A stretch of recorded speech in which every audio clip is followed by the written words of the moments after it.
Hey, what's up, dudes? Man, I've just been really excited about this thing. Didn't want to say anything just in case I wasn't able to work something out with the seller, but thank goodness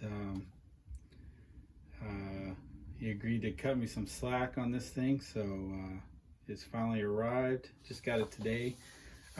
I know nothing about it.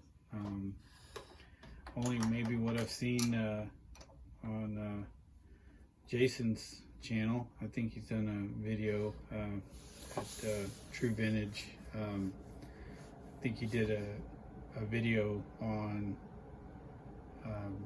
the Hirobo Alien Mid.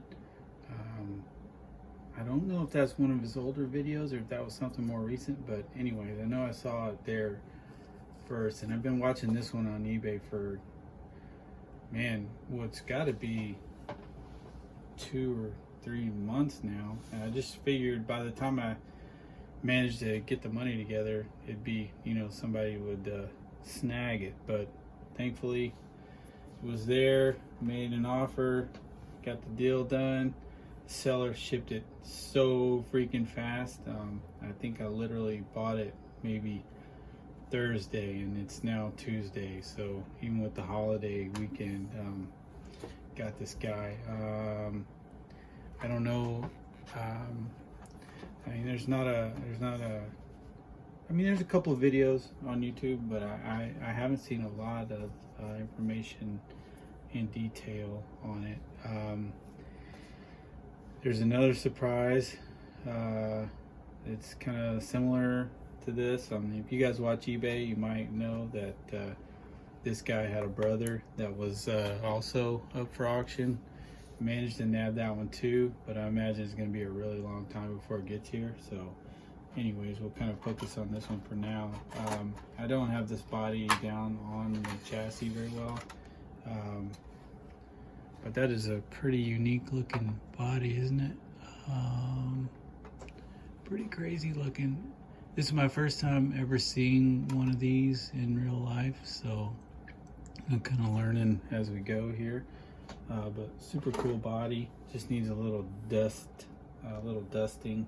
The antenna got laid over in the box, so I'm gonna cut off that crimped end and probably straighten that right up. The seller mentioned that the radio equipment still worked and even the battery took a charge, so I'm gonna probably try to run it with that in there. You can see this monster receiver in there. I mean, oh no, that's an ESC, sorry.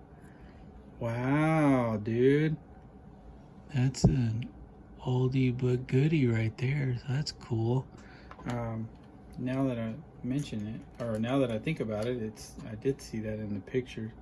But yeah, man, I just literally got it out of the box. I don't know what the situation is as far as, you know, is it running with ball bearings throughout? It looks like there's at least some bearings in the gearbox, and I could see bearings at the diffs, so hopefully they're all around. This looks like a pretty high-end kit, man, especially for the time. There's some similarities between this and like maybe the Optima Mid, you know, in some ways.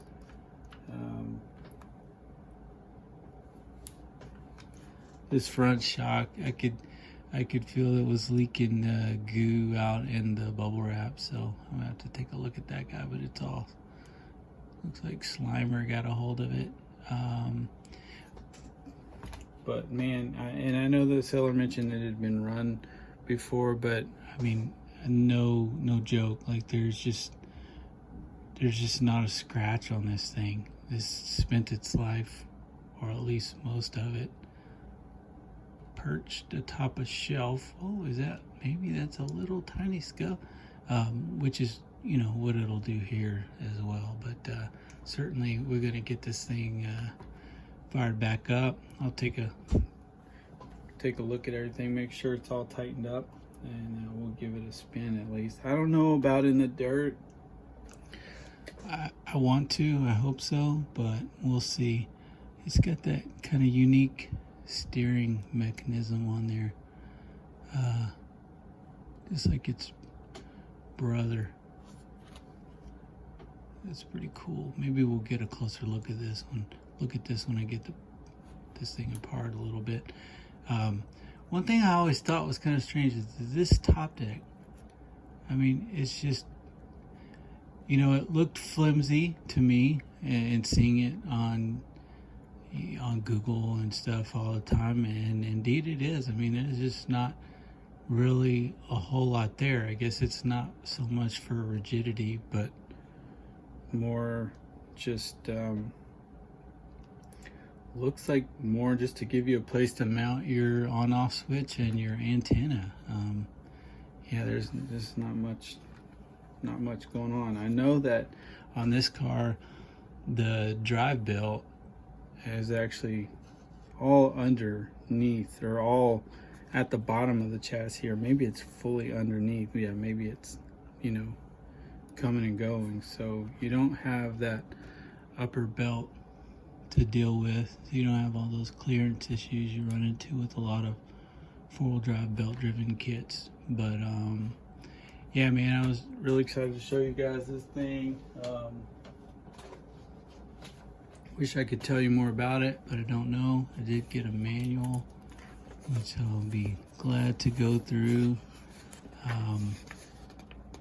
Yeah, golly, I've been so excited to get this thing, especially since all I've looked at in the past 3 months is dang RC10 parts, and I've been really happy to kind of get away from that a little bit. Got a huge bag of, look like maybe gearbox halves, and all sorts of, maybe some spare uprights or knuckles, and all kinds of goodies in there. I think it's even got the original speed controller. Who knows? I'll check that out. Maybe, yeah, it looks like it might even have some more decals. All the radios. Okay, so it came with this guy. Maybe I can do that. So, that's loud. I have one of these, maybe 2 of these floating around, but the battery, the little guy that holds the battery, and I love this controller. I had this as a kid. I think with my RC10 I had this, which, I mean, this was kind of like maybe mid to lower end on the kind of cost spectrum back in those days, but it's just such a comfortable radio, and really worked well. So I'm kind of, hopefully we'll pop this on live. This guy, I guess, as they've gotten older, become pretty fragile, as I'm sure everyone's aware of. This one appears to all be in one piece, so yeah, maybe I'll actually get to use this one, or even the other ones I have. But yeah, that's all I got for today. Just to let anyone who's interested know, I did order some more Shapeways parts for the 4-wheel drive RC10. I ordered, you know, all the pulleys for the diffs, and just for the spur pulley and the spur hub unit, and yeah, I ordered all those, and even the outdrives on each diff, I ordered all those in steel this time, so we'll see how that comes out. And you know, I'm sure I'll have the same challenges like with the dimensions and the fitment and all that, but at least they'll be a little bit stronger, and maybe I can tighten those down a little bit more, so that the diffs aren't slipping. I'm not sure that they were slipping, because I haven't taken the car apart yet. I didn't want to take anything apart until I got the new pieces. But anyways, yeah, I'll do a future video on that. But just so you guys can see this, and keep in mind it's got a brother coming, so hopefully before that gets here we'll get this guy out on the street. Maybe I can find some tires to put on here. These look, they don't look brand new, but they sure look soft, and I'd hate to run these down. All right, man, that's all I got for today. You guys have a good week, and I'll talk to you soon. Take care.